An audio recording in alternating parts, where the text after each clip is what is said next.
Hello students, आज की class में आपका स्वागत है। क्लास 10 सामाजिक विज्ञान का अर्थशास्त्र पाठ 1 विकास की समझ। आपके विचार में विकास क्या है और उसमें क्या क्या शामिल किया जाना चाहिए। विकास की अवधारणा व्यापक है और इसके बारे में कई मतभेद होते हैं। इसका एक जैसा अर्थ निकाल पाना कठिन है क्योंकि अलग अलग लोगों के लिए विकास के मायने अलग अलग हैं। प्रायः व्यक्ति अपनी आवश्यकताओं की व आकांक्षाओं की पूर्ति को ही अपना विकास मानता है, परंतु हम जानते हैं कि सबका जीवन बेहतर हो वे कौन से ऐसे उपाय हैं जिनसे सभी लोगों में समृद्धि आए तथा वे सुखी जीवन जी सके। इसमें कई मतभेद सामने आते हैं। इनका हल कैसे निकालें, इस दिशा में किस प्रकार के प्रयास किए जाने चाहिए, इस अध्याय में हम इसी बातों का चर्चा करेंगे। बच्चों, हर व्यक्ति के लिए विकास की मायने अलग अलग होते हैं। प्रत्येक व्यक्ति की सोच अलग है और विचार भी अलग होते हैं।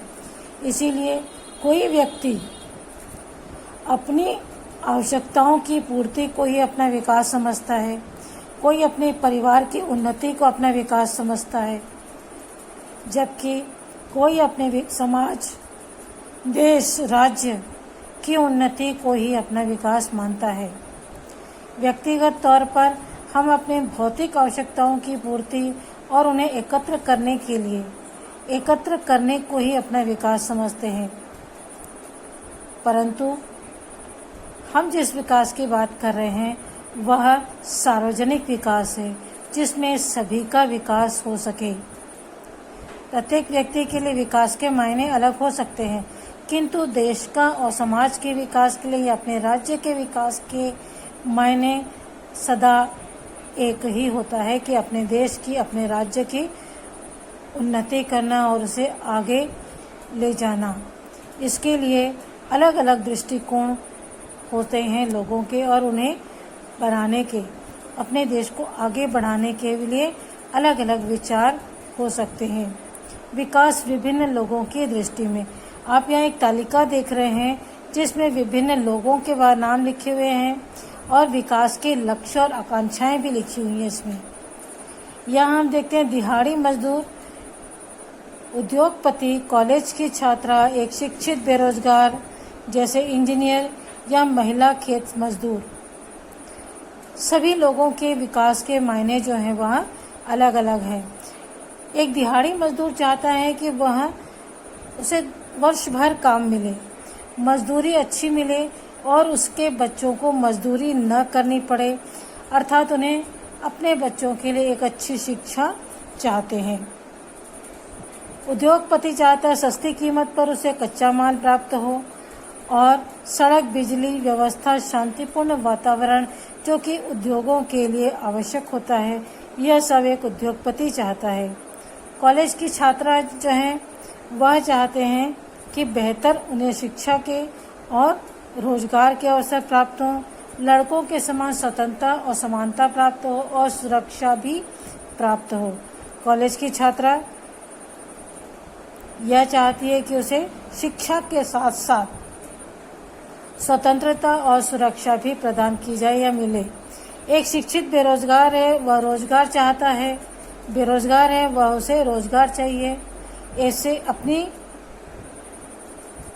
शिक्षा के अनुसार उसे भी रोजगार मिलना चाहिए। एक महिला खेत मजदूर है, उसे भी अच्छी मजदूरी चाहिए, साल भर रोजगार चाहिए, स्वास्थ्य सुविधाएं चाहिए। इस प्रकार के अन्य कार्य, इस प्रकार के लोगों के विकास के ये लक्ष्य हो सकते हैं। इसमें हम और भी अन्य लोगों को शामिल कर सकते हैं। आपके लिए विकास के अवसर किस प्रकार के होने चाहिए? आप 10वीं की कक्षा के छात्र हैं, आपके लिए विकास के अवसर कैसे होने चाहिए? आपके लिए विकास के अवसर पढ़ाई के साथ साथ उच्च शिक्षा के अवसर प्राप्त होने चाहिए। अच्छी शिक्षा आपको प्राप्त करके आप अपने लिए अगली क्लास में अच्छे विषय के साथ अपनी पढ़ाई पूरी करना चाहते हैं। यह आपका लक्ष्य होगा। इसी प्रकार अन्य और भी लोग हो सकते हैं जो कि इस प्रकार के लक्ष्यों के बारे में सोचते होंगे, या उनके अलग अलग लक्ष्य हो सकते हैं।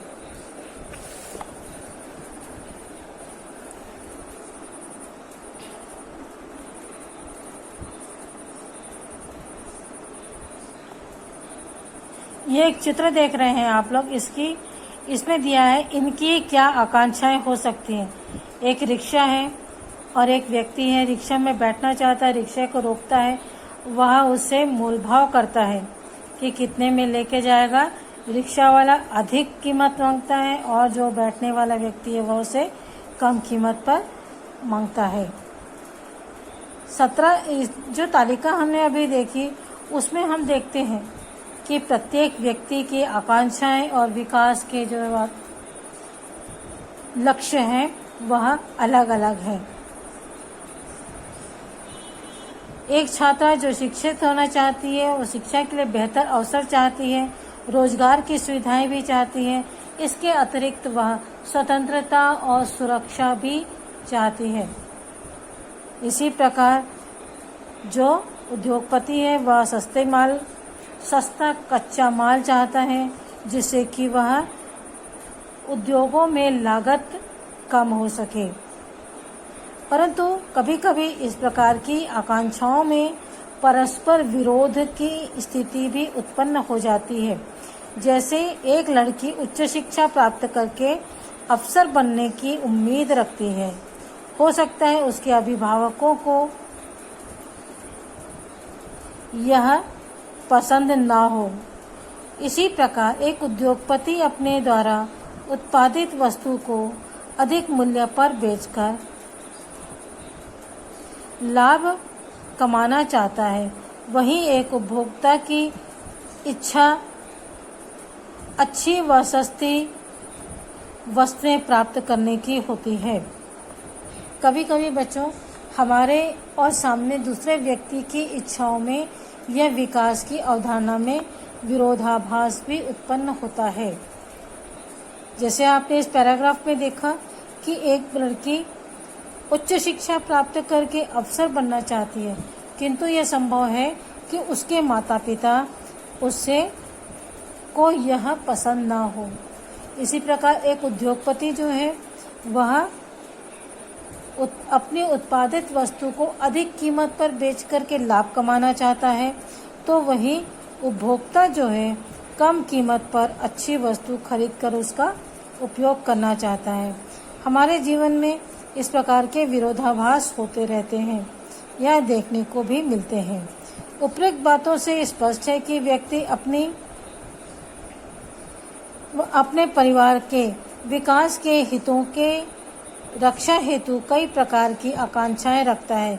परंतु क्या आप सोच सकते हैं कि यदि किसी के क्षेत्र के सभी लोगों के विकास की बात की जाए तो यह लोगों की व्यक्तिगत विचारों से अलग होगी। जब हम सभी लोगों के हित या सार्वजनिक हित की बात करते हैं तो कुछ और विशेष जरूरतों पर विचार करना होगा। उदाहरण के लिए विद्यालय की स्थापना से गांव या शहर के अधिकांश लोगों को पढ़ने का अवसर प्राप्त होता है।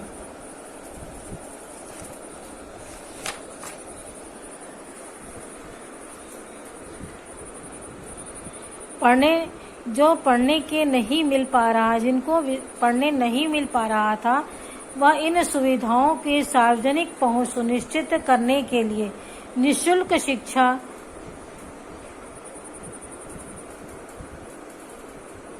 मध्याह्न भोजन, छात्रवृत्ति जैसी योजनाएं चलाई जाती हैं। इससे सभी लोगों तक इस सुविधा की पहुंच सुनिश्चित होती है और सभी लोग इनका लाभ प्राप्त कर सकते हैं। इस प्रकार अन्य सार्वजनिक सुविधाओं में सड़क, स्वास्थ्य, पेयजल, सार्वजनिक वितरण प्रणाली तथा स्वच्छता आदि शामिल हैं। जो सबके हित के लिए होते हैं।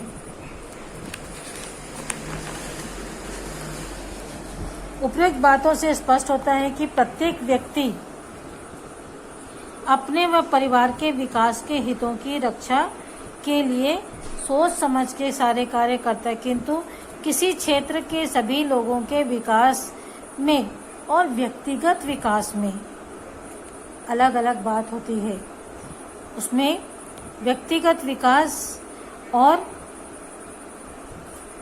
सार्वजनिक विकास में बातों में बहुत अंतर होता है। ऐसे एक उदाहरण लेते हैं यहाँ पर, विद्यालय कुछ विशेष जरूरत, इसके अलावा हमें इसके लिए कुछ विशेष जरूरतों की आवश्यकता होती है। यदि हम एक उदाहरण लेते हैं यहाँ पर कि विद्यालय की स्थापना से गांव या शहर के लोगों को पढ़ने के अवसर प्राप्त होते हैं, जो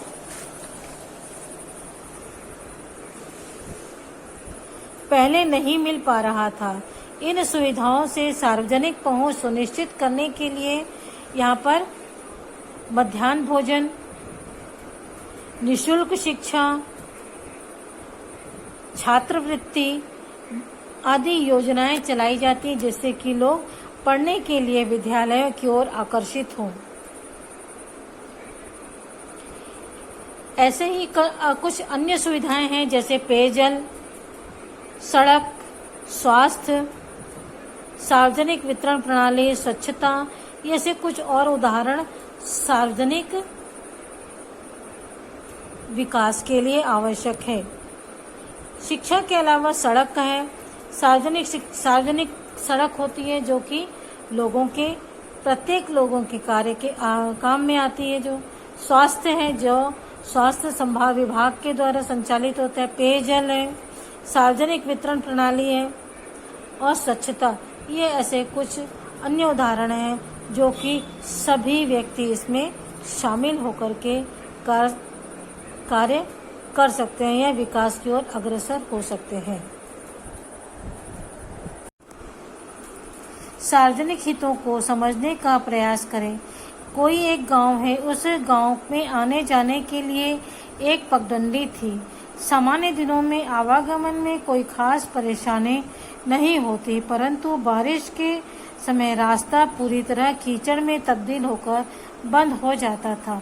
इस कारण वहां के लोगों को काफी मुश्किलों का सामना करना पड़ता था।